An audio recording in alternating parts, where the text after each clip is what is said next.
This week, we are in the city that raised me, Toronto, Canada, celebrating the style, culture, and glam of North America's largest Caribbean festival, aka Caribana for those that know, where music and fashion and vibes take center stage. I've been coming to this festival with my family since I was a kid, and it is always a weekend of pure joy, a vibrant celebration of West Indian culture with soca music and bold and beautiful costumes and stylish people from all over the world coming together to celebrate freedom, passion, and cultural pride.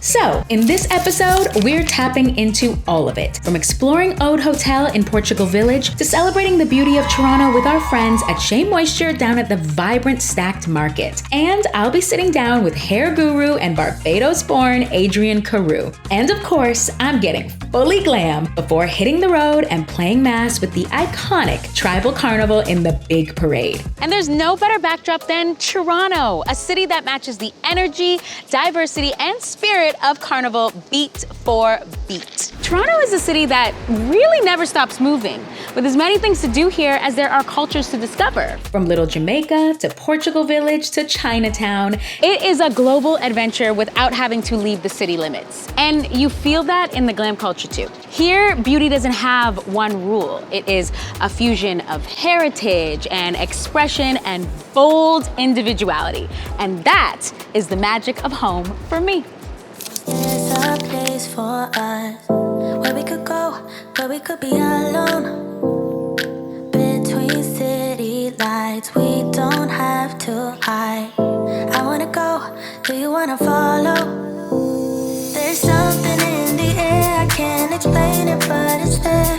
Ain't nobody. So come with me to experience how Toronto's glam culture is shaped, inspired, and empowered by its rich immigrant roots. And of course, come jump up with me on the road in Carnival in true Toronto style. Baby, do you wanna follow?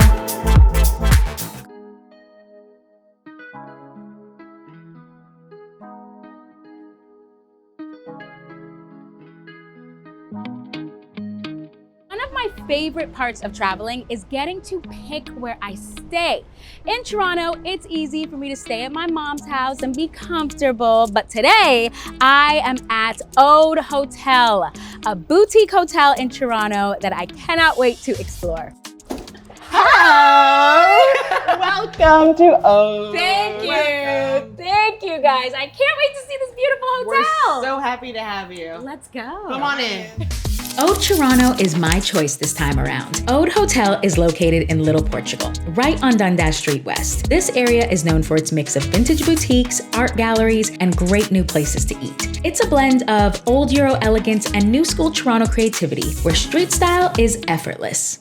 They have their finger on the pulse of the style, art, and culture of the city. Owner Tiffany Ramsovic is giving us a peek into what makes the heart of Ode beat, and how her own Caribbean heritage has inspired where she and her siblings are taking the hotel today. So tell me about this building. How long have you guys had it? Well, we've actually had the building for decades now. My dad bought this building in 2006. 2006. Oh, wow. Yes. He came home one day and was like, I bought a building, family. And so we grew up between our family home in Scarborough and Dundas Street West. Okay. And we fell in love with the neighborhood. And when did it actually become Ode Hotel? So the neighborhood had really evolved over these decades, and we decided we wanted to evolve the building as well. So we opened Ode in 2021. In the middle of the pandemic. Yes, we did. It was scary, challenging, Yes. but we really believed in what we were creating, and we knew that that period of time would pass. So we just, we weathered the storm, and like so many other businesses, we emerged like phoenixes from the ashes. I love that.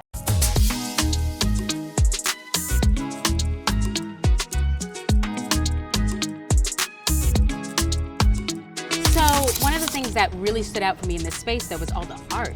Can you tell me just about like the choices, where that came from? Like, what is inspiring all of this? Art was kind of like the centerpiece and the inspiration for creating Ode. There's so many hotels out there that focus on sameness. Scaling sameness is easy. Yeah. Right? We wanted each of our rooms to be unique, completely unique. No room is like the other, and each of the rooms features art from local Toronto artists. Oh, wow. We try to work with BIPOC artists as much as possible, emerging artists. So these are people that, you know, we were inspired from in the community, and we were able to bring them into the rooms and give them a showcase and also make a space that is interesting and unique for our guests to experience. So a hotel room as an art gallery. And one of the things that our guests appreciate is that each room, because the art is so different, is actually a different experience. So I always recommend to them, you need to come 10 times to have a different experience in each room. And they choose the rooms based on the art. So in many ways, you could say like Ode in itself is the embodiment of Toronto. We say Ode is our love letter to Toronto. This is Portugal Village. It's a very diverse area. What about this neighborhood in particular would you say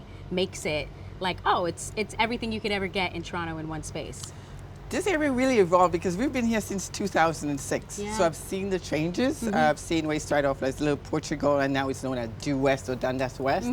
The evolution comes by art and things coming in that's unique to us. Like we're just really fortunate that good things came into this neighborhood and we've been here to see it. Dundas Street West has still remained mom and pop. So you have your like Portuguese bakery, you have your vintage shops, you have your home, like your hardware store that's just run by a family. You still have these amazing small businesses and that creates a unique community. And that's Toronto. We're a mosaic of like different cultures, people, ages, everything is here. It has something for everyone. So this is Caribana weekend. It is, girl. It's the iconic Caribana weekend in Toronto. And you're from Trinidad, right? Tobago to be exact. Tobago to be exactly. No, that needs to be distinct. Because people don't always know that. If you're not a West Indian, you might not know that it's Trinidad and Tobago. That there are two different places. So tell me then what Caribana has been for this hotel, because it's usually a busy time in the city, gets a lot of tourists.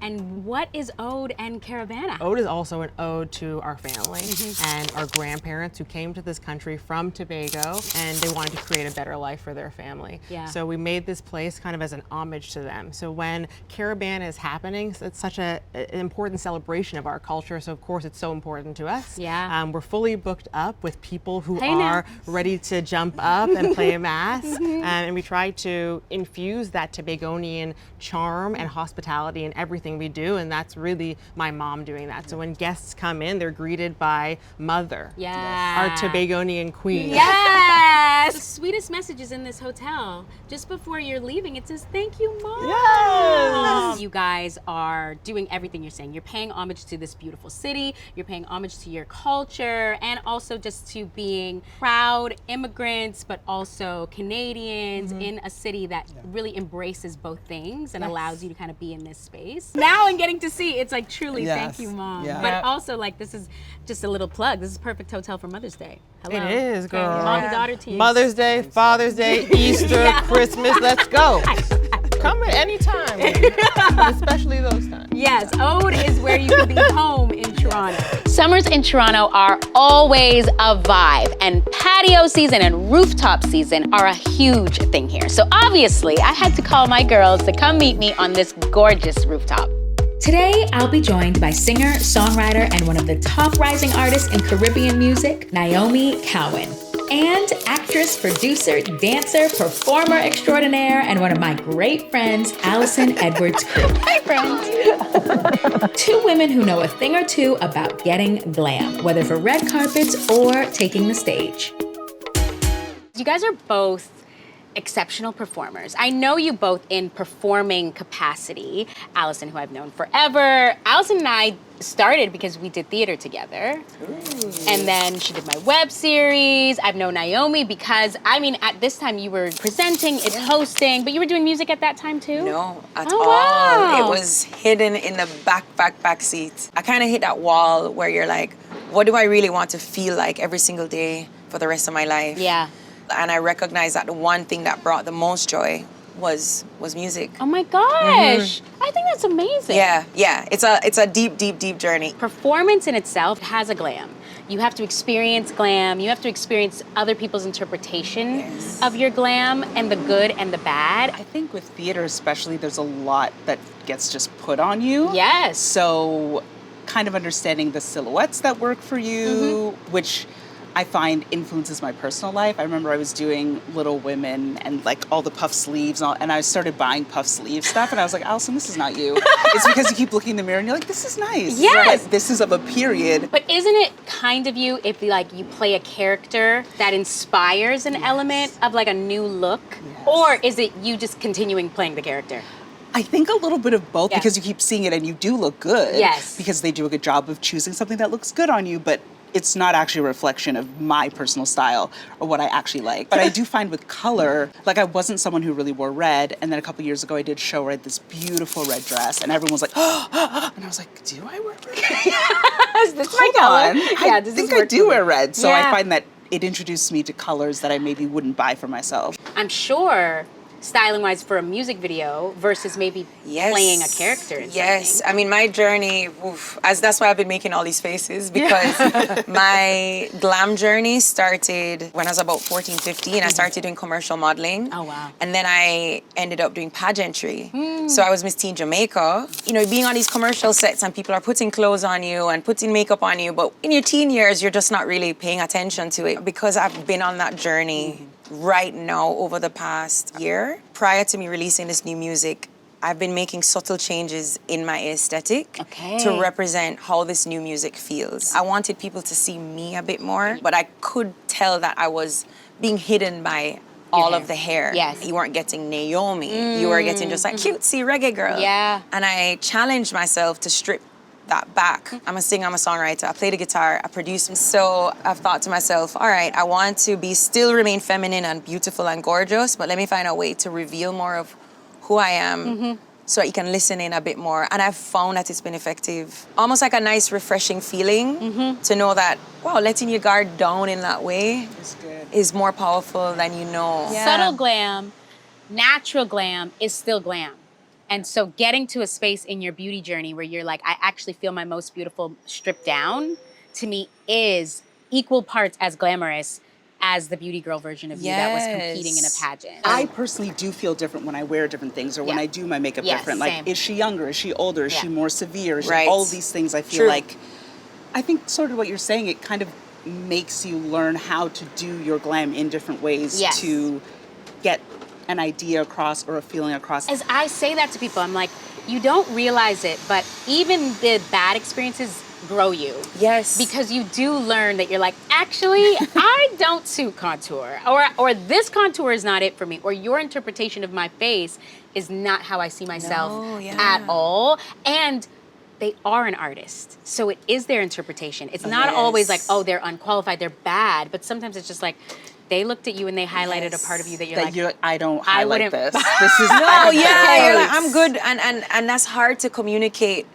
when I think in my industry too. So I'm always like, let me balance this to let them know I respect how good they are. Yes. But you also have to respect that this is my shoot, it's my song. All my on-set experiences that I didn't like is what taught me how to really speak up in my own glam experience, to be like, actually, no, those colors are not for me. They don't make me feel good. They don't make me look good. Right. And even though I get it, you love these colors, these are not the ones. Exactly. You're excited about my deep skin tone. You're excited about contrast. I see it in your eyes. What I need you to do is just relax. Right. Just breathe a little bit and put the pink down. Yeah. No, Pink okay, down. thank you. Don't do it. You came here for university specifically. You've grown up here in Toronto. We are all Caribbean women. We've kind of seen what this city is. What is your interpretation of what Toronto glam actually is? I think it's a variety, because there's street Toronto glam, and then there's like when Red you're carpet outside. events. You know what I mean? I think what I loved about living here and developing a sense of style was just playing with like masculine type silhouettes, you know, wearing like men's button-up shirts from living here. And I was always a sneaker crop top jeans girl because of Aaliyah. Yeah, right? absolutely. But here it's like I was like, oh, I could just wear men's clothes and I look great in it. Whoa, whoa, whoa. Yeah, I think Toronto has a vintage culture. Yeah, that people don't always like think about when you're like on a global scale. Yes. But like when you're in the city, you realize, oh wait, we love vintage here. We love vintage like here. we really like Value Village, Salvation Army. Like these are like you're gonna go there and shop. Yeah, I love people watching. So I know I can sit in any coffee shop and watch people go by, and everyone has a different sense of style. So even though Toronto is kind of small, it's the size of my island in terms of population. So hey, really? Jamaica is 3 million. Is Toronto 3 million or so? Yes. Yeah. So I love seeing that everyone here has their own voice and they pull from different influences. What's your thoughts on it?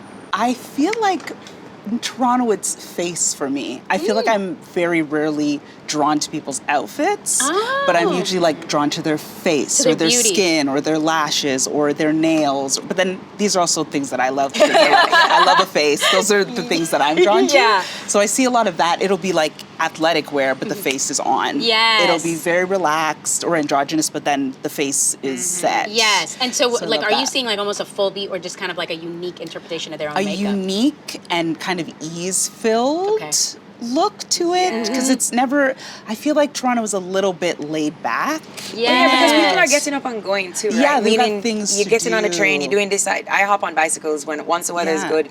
So you don't really have time to be, doing too you know what I mean? So it tends to be very effortless, as you said. Oh, you're right. Like, people here are in movement. Like, always. They're going to work, or they're going to the park to meet Yeah. friends, or they're going to a rooftop. They're doing stuff. And so when it comes to their style, it has to be kind of like effortlessly cool. Yeah. It has to be easy to pull Effortlessly on. Or easy to transition Easy to between all the things that transition. you're doing. Yeah, because you day. have a day in Toronto where like you start over here at Dundas West, and then like you're at the Greek festival, and then like you might be down at some waterfront patio, and it's 9 o'clock and the sun is just setting. Yes. So you have 12-hour days in this city. Yes. Yes. So makeup and style needs to just feel like pop up, and I fly everywhere I go. Whenever I meet people that have not been to Toronto, I always tell them, well, oh, you have to come during Caribana, because this is the time when the city kind of comes alive. You get to see it in its real fullness. And I'm very proud of how prideful our West Indian community actually is. Yeah. And so I look at it as like, yeah, if there was any time of year that I think you should come to Toronto, it's during Caribana time. What has Caribana been to you guys? I've always gone. My parents brought us from when we were little, sitting behind the fence, just watching all the costumes and the flags and the music, and just a day out, people watching and enjoying the music.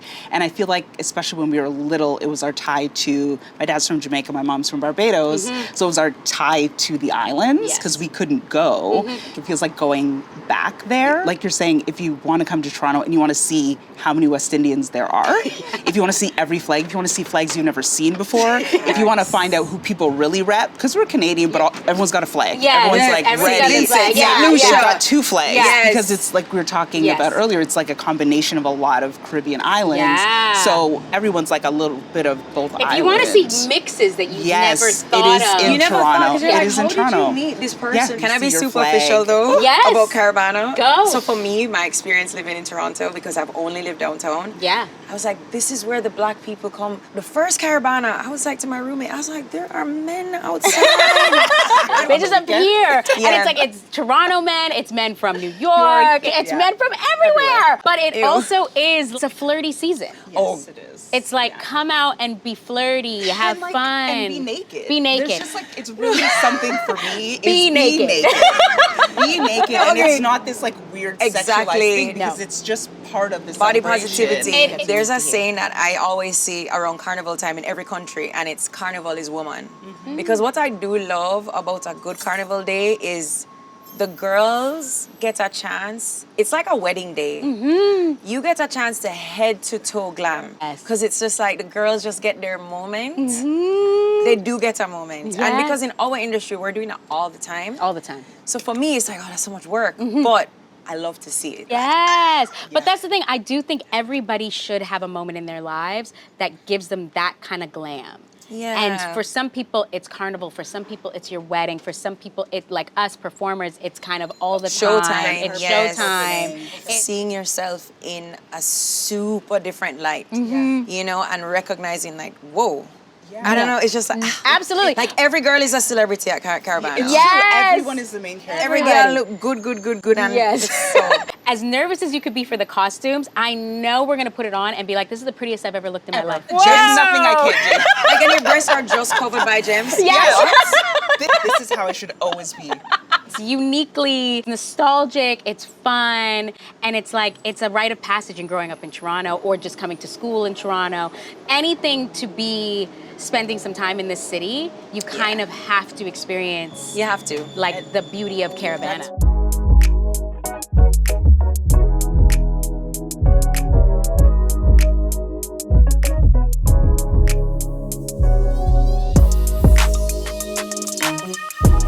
Barbados-born, Toronto-living, and working around the world, Adrian Carew is a stylist on a mission. I've admired his work for years. What started as a goal to destigmatize textured hair on runways has blossomed into a mastery of it all, just to show us it can be done. From Vogue covers to fashion weeks in Milan and Paris, to spearheading the hair on the runway of Pharrell's LVMH debut, and shows from Max and Mara, Isabel Marant, and Roberto Cavalli, plus styling the likes of Stevie Wonder, Drake, Coco Rocha, and Iman Hammam, his career is a highlight reel for any aspiring stylist. But despite his longevity in the game, he says there's still so much more to do.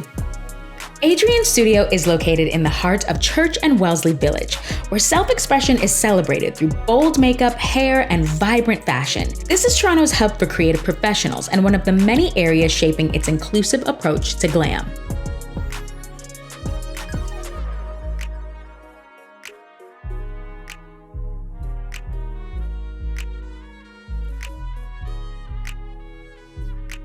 Let's go back to 1991. Okay. Coming out of school, I entered Contessa's, which is the Canadian Grammys for hair, right? Yeah. It's all through Canada, and I entered Newcomer of the Year. Okay. My mom was there, my aunt was there, my best friend was there, my cousin was there. That was the most special thing, was my mom being present, who was a hairdresser in Barbados. Yes. So for me, that was like, okay. My friend said to me, don't worry, boy, you've got this. Yeah. And I did win it. Oh, wow. So I was crowned Canadian newcomer for 93, 94. Yeah. And it was something I was like, okay, I just did it for the fun of this. Yes. Because this was a career that I didn't really want to get into. What came out of that space? A lot more the recognition. And like to see that, hey, this guy is doing it. Yeah. So it opens a lot of things within companies. So it was a good stepping stone for me. What did your mom think of that moment? Oh, I think she was on top of the world. For me, I saw it was like an opportunity that my mom might not have had. So I'm just carrying on the torch. I don't know where it's gonna take me, but I'm gonna put 200, 300% into it. Okay. The peak of it was in 2015 when I won Revlon Style Master. This was a competition done throughout the Revlon organization, where each country sent a representative. And in winning it, I represented Canada. It was like Revlon salons from all over the world. This thing had like, say about 20,000 people, 30, 40 countries. Yeah. They took 9. Oh, wow. So I was one of the top 9. Not only first time at it, I was the only black person in it. It's a really big deal. And on top of that, this is something that I think expressed everything that you already knew how to do. And it's on a global scale. That's also giving you that same, like, yes, validation that you experienced in the beginning in just being here in Canada.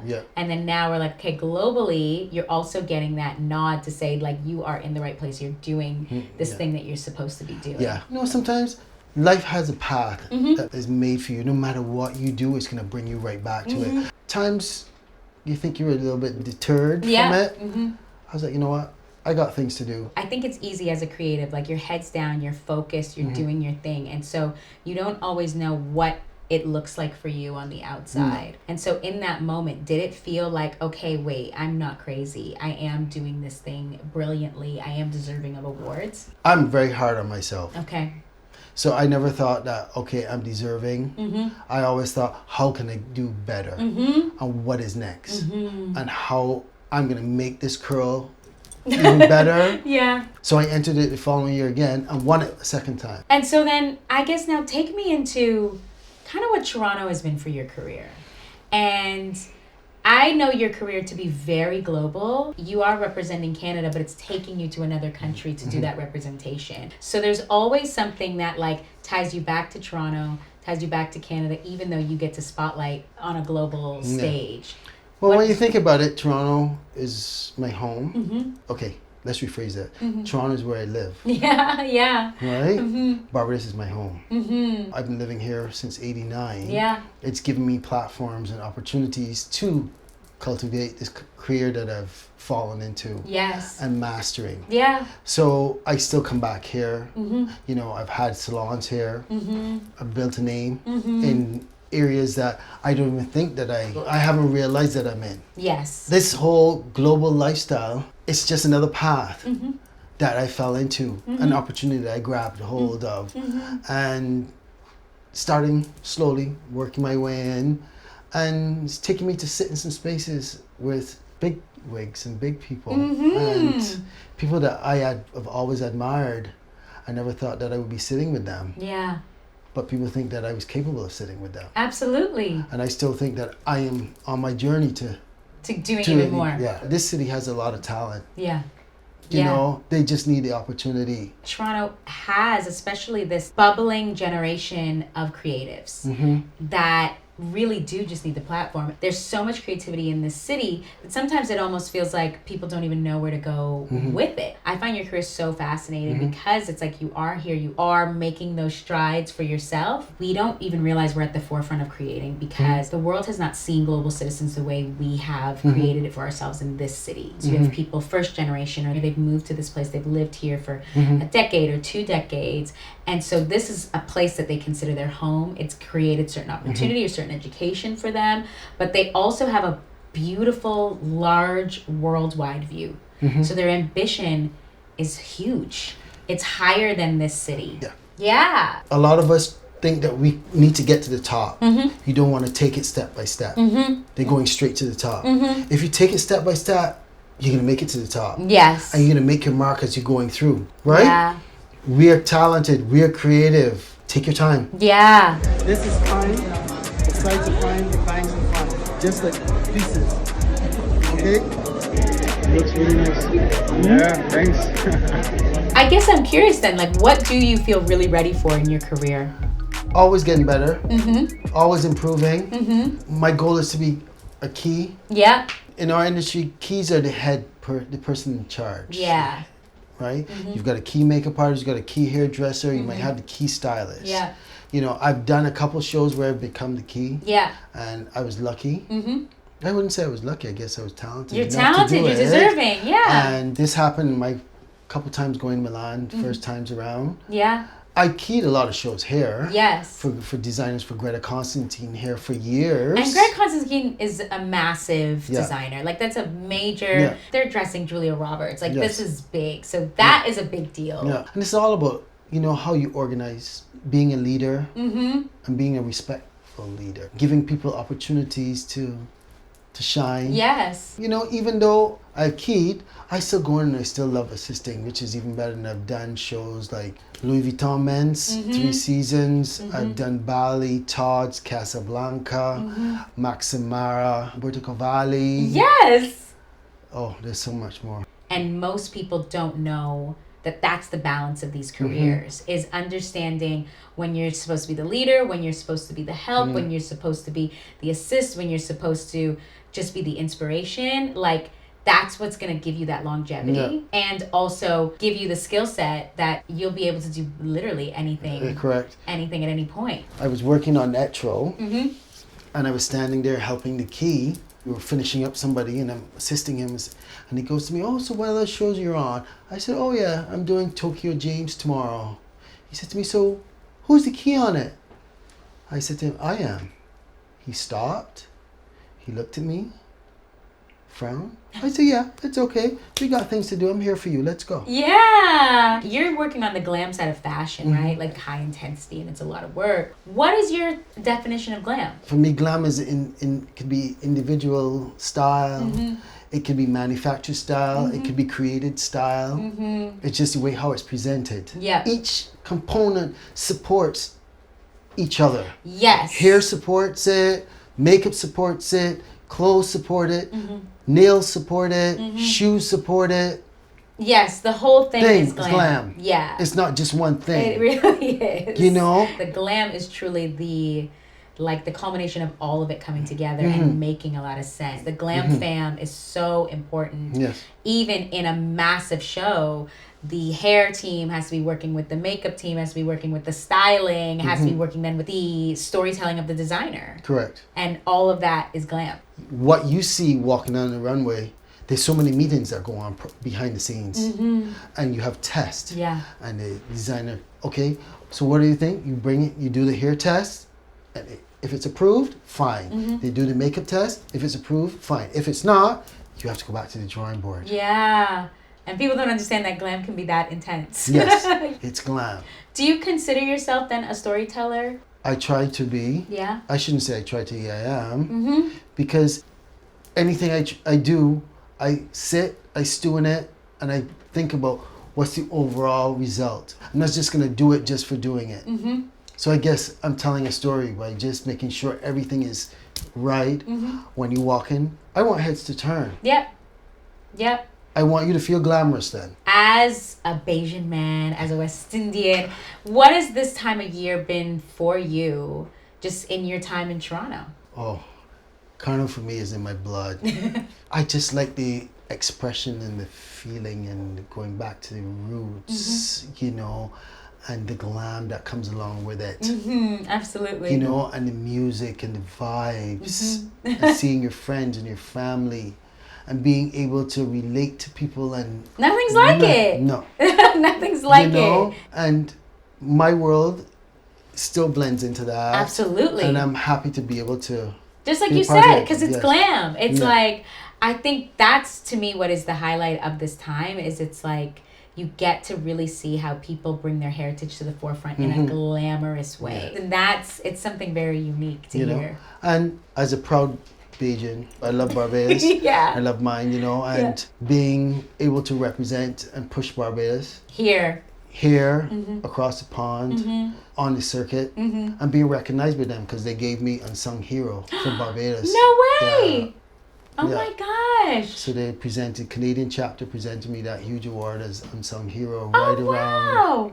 a few years ago. Adrian, So you they don't be recognize- talking about your credits enough. I'm like, what? That's a big deal. Yeah. Wow. I do consider you're in the midst of your career, but you've done a lot. You know, you've been a salon owner, you've been awarded for your expertise, you've been creative, you've been in fashion, you've been everything. What is next? What's the next chapter? What's the dream looking like for you? Oh, wow. I just take day by day. The sky's the limit. But I also think uniquely, you are the things you're saying you want to be.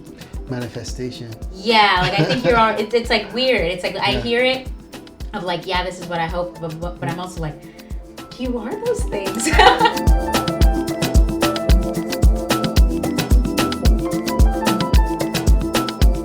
Caribana is the largest Caribbean festival in North America. The parade itself brings together over 10,000 costume participants, and in order to be in one of those costumes, or play mass as we say, you first have to join a band. Tribal Carnival is one of the preeminent bands when it comes to Toronto's Caribana and carnivals across the globe, from Miami to the Cayman Islands and Honduras. Tribal Carnival's headquarters are located in Scarborough. Scarborough is a cultural mosaic where the beauty trends are influenced by dozens of diasporas, from Caribbean to South Asian. Some of the city's biggest cultural influences have been born from Scarborough's eclectic and colorful energy. Founded in 2007, the band has played a significant role in revitalizing carnival culture for the next generation. And here is where it all goes down, the Mass Camp.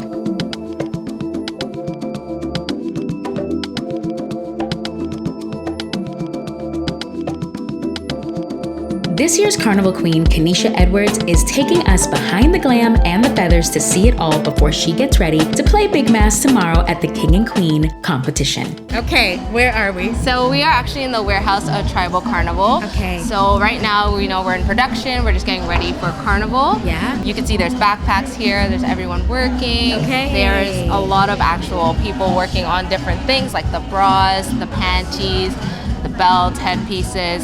That is on it. Okay, okay, but this is all encompassing, even with your big costume. You guys are all working in the exact same space. Yes, we all work together to tell one big story. We all love what we do. We love our culture. And just for us to all be here at the same time is a little bit overwhelming, but exciting. No, I think it's great. I think it's great. I cannot wait. What does this whole thing mean to you and what you're about to do? Excitement. It's for the love of my culture. It's the pride and joy that I feel. I feel like when I'm out on stage, it's like I don't have to pretend to be anyone or fit a mold. I created this mold. It's like an out-of-body experience for me. I literally go on the stage, and then when I come off the stage, I literally clock back in. No way! How does the glam feel when you get into that costume finally, when you're like, I'm fully decked out, makeup, hair, all of the things? Like, what does that feel like for you? It feels very much bold. It feels empowering. It's not so much your everyday makeup or your everyday, like, here we go. This is about me. This is a different version of me that I'm about to show the world. I just feel really empowered. For somebody who does not know what the King and Queen competition is, what Big Mass is in general, like how would you describe what that whole thing looks like, feels like to somebody just from the outside looking in? It's the greatest show on earth. So the King and Queen show is just a very big pageant. It's like a fashion show. Different bands bring different costumes. You have the king, queen, female, and male individuals. Yeah. And then we work together just to put on a show showcasing what our theme is for that year. So everybody has a different aspect of that theme. Yeah. And it's very exciting. I love that. At what point of this phase do you end up feeling your most beautiful? When I'm on stage. Really? I know that sounds really funny, but like when I'm on stage and as soon as the lights hit, it's just like everyone can see it. I feel like me and the costume just become one. Yeah. So it's like I'm in my full form. Yes! Welcome. How long have you been working here? Because you were telling me that you've basically been here all year. Yeah, I started working on this costume in January. Yeah. So we've been here almost every day. Yes. It's just day and night after work. Yeah. Before work. Yeah. What does Toronto Caribana represent for you on a whole as a girl who lives in Toronto, somebody of West Indian heritage? What has this parade, this time of year, what has it become for you? It's a moment of pride. It's something that I think when my parents came here in the 80s, I don't think they ever imagined having a daughter so embedded into it. Yeah. So for me, it's like seeing them see their culture being represented through me is really like exciting and very much a pride and joy, because that's like, wow, I'm making them proud. They're actually seeing not only their child love what they've grown up knowing, but also learning and trying to keep it alive. What would your tip be for me and my girls, where it's our first time playing mass? We've never done it before. We've never jumped up on road. What would your tip be for us to survive the day? Stay hydrated. Okay. Definitely just have fun. Yeah. Like that day is just about having fun, being yourself. And I feel like if anyone is trying to put you in a box, you tell them, no, I'm here to jump up and have a good time. I love that! For the first time ever, I'm playing mass and jumping up with Tribal Carnival. Alice and I are picking up our costumes and the countdown to the big parade is on.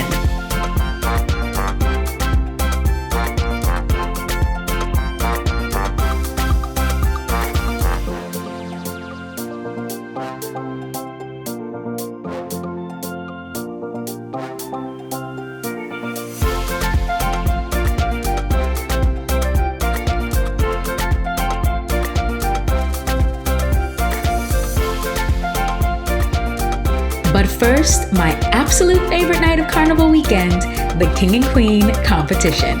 For the King and Queen competition, we're headed to Lamport Stadium in Toronto's Liberty Village, a hotspot for Toronto's young creative professionals from content studios to PR agencies. The city's creative economy is powered here.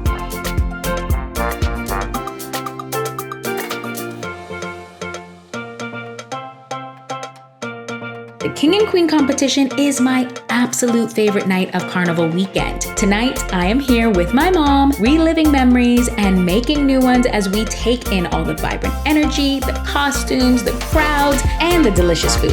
This event is part celebration, part spectacle, and 100% glam, as each band shows off their centerpiece costume creation. Tonight is where you'll see multi-generational families come together to enjoy the festivities and embrace the spirit of Carnival.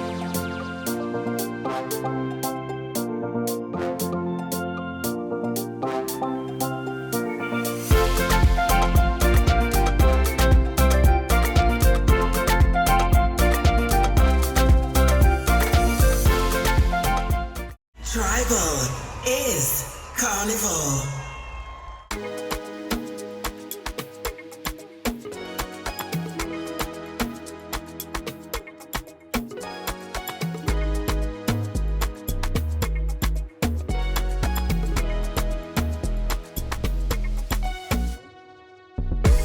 And now, Cannisha has completed her glamorous transformation into Tribal Carnival's queen.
Here at GlamCulture, we like to say, ain't no party like a Shea Moisture party. And for another year, Shea Moisture is hosting one of the hottest cocktail parties of the weekend, Shea Fest. Shea Fest is hosted at Stacked Market, a reimagined industrial space turned creative playground. Stacked Market takes on an innovative approach to sustainability, using shipping containers to feature food stalls, fashion and beauty pop-ups, and of course, Shea Fest, bringing together entrepreneurs, influencers, VIPs, and lovers of beauty and glam to celebrate and empower Black and brown women to show up as every version of themselves, leaning into their mantra, yes and. What I love about this new campaign is that it emboldens me to honor every facet of my own self. Like the city of Toronto, there's a lot of duality happening here.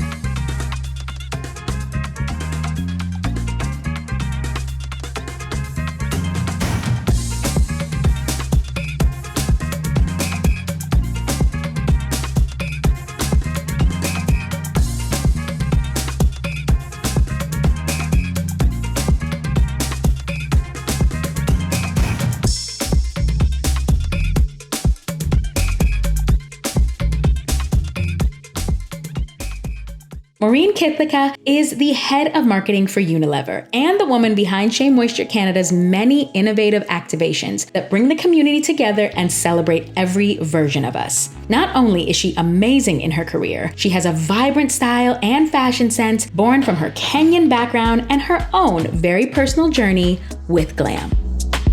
Then I came over to this mighty land a couple of years ago, 13 now. It has taken me a lot to understand where we're coming from, where we're headed, and where we want to go. Because we're on our way, baby. We're going somewhere.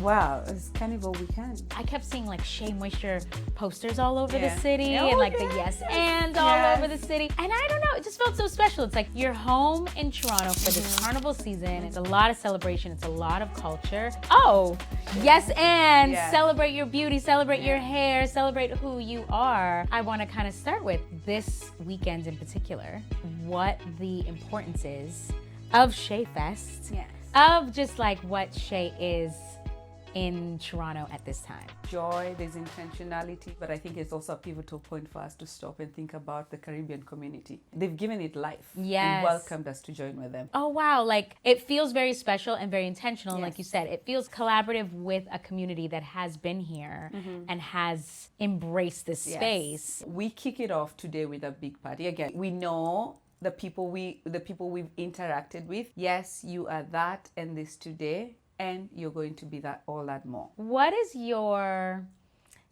thoughts, perception, even interpretation of Toronto glam? From a beauty perspective, I think the demographic makeup of our country allows us to see a very wide spectrum of approaches to glam overall, right? We've got people who come from communities where wearing your natural curls out or your hair out or being barefaced is accepted, it is normal, and it's even more appreciated than when you have full bits. And on the other end, you've got people who come from communities where makeup, glam, dressing up is appreciated from an artistic lens and not necessarily a cover-up for anything. As a consumer on the other end, given my own lived experience and where I come from, I've seen it change over time, but intentionally driven forward by a particular group of people. And I say this to say it is the Black people, right? And this is Black people, whether I'm back home in Kenya or back on the continent or even here, there's more appreciation of the canvas that is our body. Right? And whether I'm taking care of my skin, my face, my hair, whether I'm glamming myself up in different outfits, it's because it's appreciated. And I think within the community, we appreciate that. On most days, if I dress up to the office, it's like, wow, you went there. It's almost shocking fast. But I find it's appreciated from a completely different angle within the community. So when I think of Toronto glam, over time, we're seeing that appreciation of glam from a different perspective. I agree with you. Like, I think because of the mosaic of this city, it's a wide lens on what is the glam culture of Toronto. But for the most part, from what I've seen of just everybody, it's like the appreciation comes from kind of your unique sense of self. It could be your skin, it could be your hair, it could be the way you show up, but it is also your individuality that people seem to appreciate most and actually consider the glam. But you're trying your best to wear something that you're like, this item makes me feel like my authentic self. And it doesn't always mean makeup. Exactly. There's so much more to glam than makeup, which of course is what most people think about when they hear the word. Were you somebody growing up that cared a lot about beauty in this way? Or was it like your work or your curiosity to how these things are marketed or consumed or the way we perceive this stuff is what kind of has informed your beauty journey? So growing up, I would summarize it as I wasn't into beauty, but I wasn't either not into beauty. Got it. I think my mom raised us with a very clear understanding of you're beautiful inside, you're good, but you also don't need to look ashy, you gotta take care of yourself. So it was more of a show up looking good, but you need to be even better inside. And then I took an interest to hair when I was in high school. So I went to boarding school in high school. Majority of us went to boarding school, and on the weekends we're allowed to braid hair. So I learned how to braid cornrows and then braid. So by the time I checked into university, I needed to make a little money. I opened up some makeshift salon in my university residence room. So I used to think I would open a hair salon, then I started working, and then I just never thought about it. But then when I started working, because I had more money, okay, I'll get a face beat here. Then I had money to go for manicures and pedicures every 2 weeks. So I would say I slowly got into it and different facets of it at a very personalized pace, I would say. When I moved to Toronto, I had to step up the game. Because I'd walk down the street, I'm like, oh, they got a face beat, they're glammed up. So I was like, okay, over and above moisturizer, I need something else. But I had never owned any makeup or anything. Just showed up to the office with my beautiful bright colors. I didn't think much about glam from a makeup perspective until I joined Shea Moisture. Wow. So that then took it to the next level. I want it to be a very personal journey for me. I think for me it's also, I'm loving the phase I'm in. I love being able to play around without pressure. It's been a very emotional journey, I would say. Really? I've come from far, I would say. But I think what I'm really, really grateful for is the opportunity to do it within the safe space of my community. To be able to uncover what I love and what I need within the safe space of my community has been a blessing. As somebody who has had the chance to work with Shea Moisture a lot and also go to Shea Moisture events and just kind of be in the Shea Moisture atmosphere, universe, I'll say. It is an environment that inspires you to think about your overall glam. Like it really brings out a glamorous girl from head to toe, which kind of like brings me back to the yes and. It's like, yes, every woman here, every person here, man or woman, is multi-layered, multifaceted. Today I want to let you know that you are everything that you want to be. I want to remind you that just like our hair that is versatile, you are not just one thing, you are everything, baby. Thank you.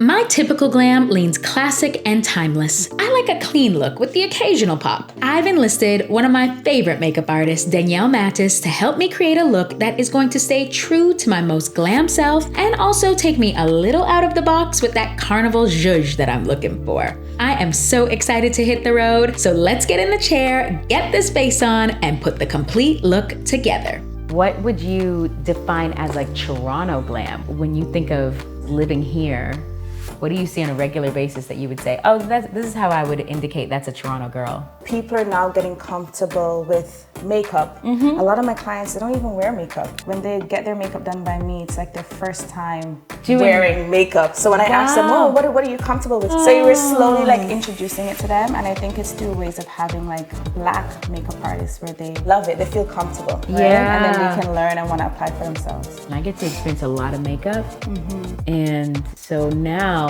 I'm more so at the point where it's like I just know what it is I'm looking for before even hiring a makeup artist. I consider you to be the expert and the artist. I want this experience to be like self-care, to be like ease.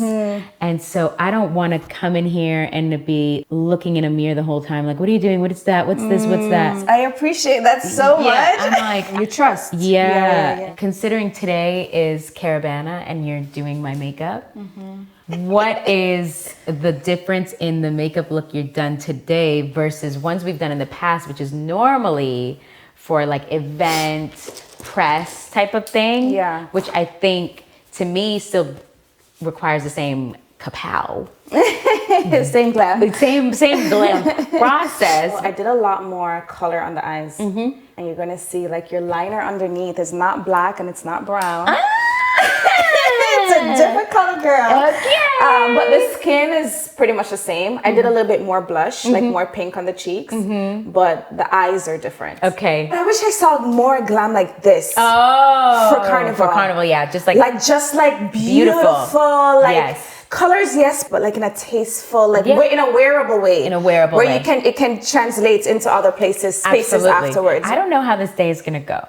We're gonna do the parade. We might go out. We might this. We might that. I want this face to last me. My interpretation of Carnival glam should be like it's my wedding day. Yeah, exactly. But just with a little bit of color. Yes. That's it. But wearable color. Yes. I like to say wearable color. Because I don't want people to be afraid of like using color. As someone who is in makeup and who does do glam, what would you like to see the glam culture evolve to in Toronto? I feel like I've been to so many events and no one's booking a makeup artist. Like no one's getting their makeup done. I would love to see that become the culture, because it's like that in the States. Everyone here is more simple. So I would love for people just to be a little bit more open. Yeah. A little more fun. Yeah. I need to see more dancehall queen beauty here in Toronto. I was like, what are dancehall queens? What do they look like? Also, you are a lover of beauty. Yeah. I think you are. Like you know all the makeup artists. Yeah. More than like the typical person, right? So I feel like you're passionate about it. Yeah, like it's an art form. Yeah. And so for me, knowing the experts is important, because I'm like, you guys are artists. I could not do this look on my own at all. I could attempt. I could look at some tutorials. I could all of those things. But the true like artistry of it, no, I can't do that. And I respect the skill set. So that's what makes me say like, oh yeah, when you're having a special occasion, a big carnival event, a wedding, whatever, I should hire the expert that's going to help me to have the best day possible. Bring your vision to life. Bring the whole thing together. Yeah. And so I'm like, I'm in Toronto, the best makeup artist in Toronto. Andrea, stop!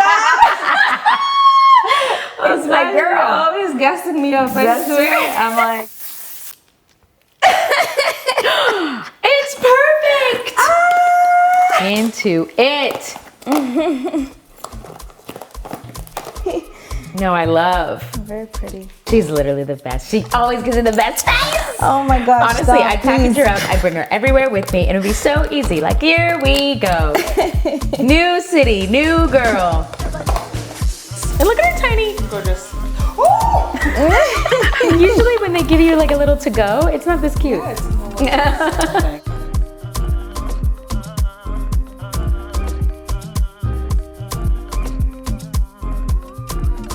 And now it's time to meet my girls at the parade and have some fun. In the streets.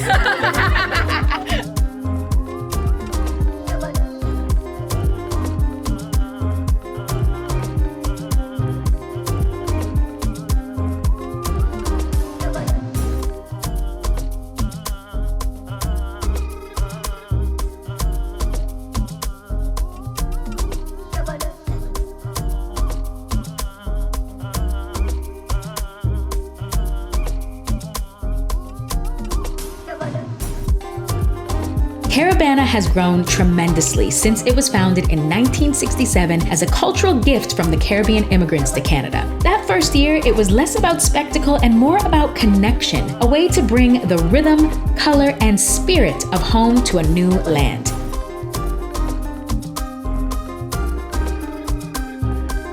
In the years since, Caribana has grown to attract over 1 million tourists annually who come to the city from around the world to celebrate the significant contributions that the Caribbean community has made to Canada. And like the city of Toronto as a whole, the parade is just as much a melting pot, a stew of every Caribbean nation, a splash of African, a dash of Black North American culture, and a little something from every corner of the diaspora. So best believe style and glam will be on point today.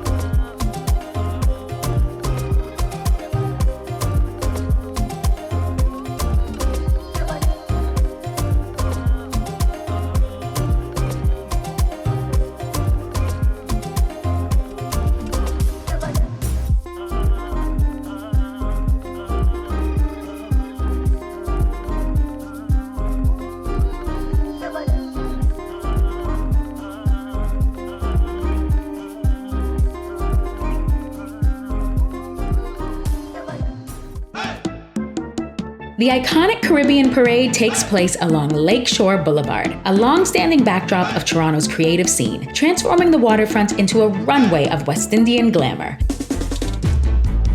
Today, thousands of masqueraders will take the street with elaborate costumes and bold beauty looks.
Toronto is a city that fully embraces the people that make it what it is. And the glam culture here doesn't shy away from that. You can see it in the rich African prints, the bold pops of color familiar to the Caribbean, the hand-woven fabrics that feel much more South than North American. But all this cultural goodness doesn't just happen. It's the people who bring it all together, pairing the old with the new.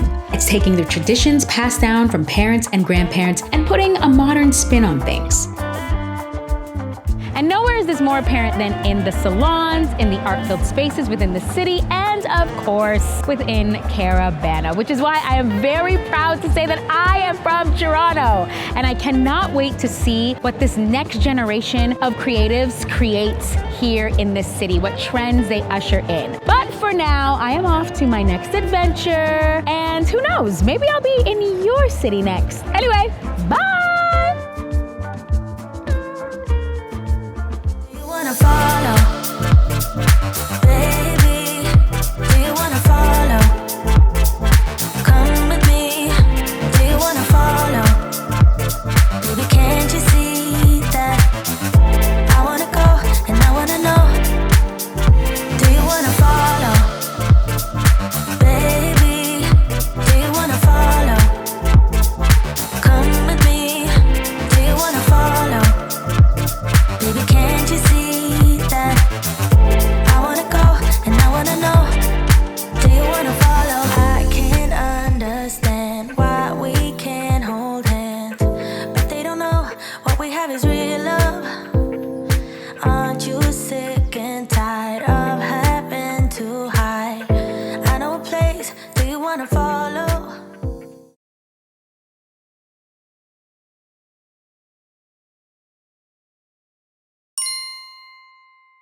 What you think?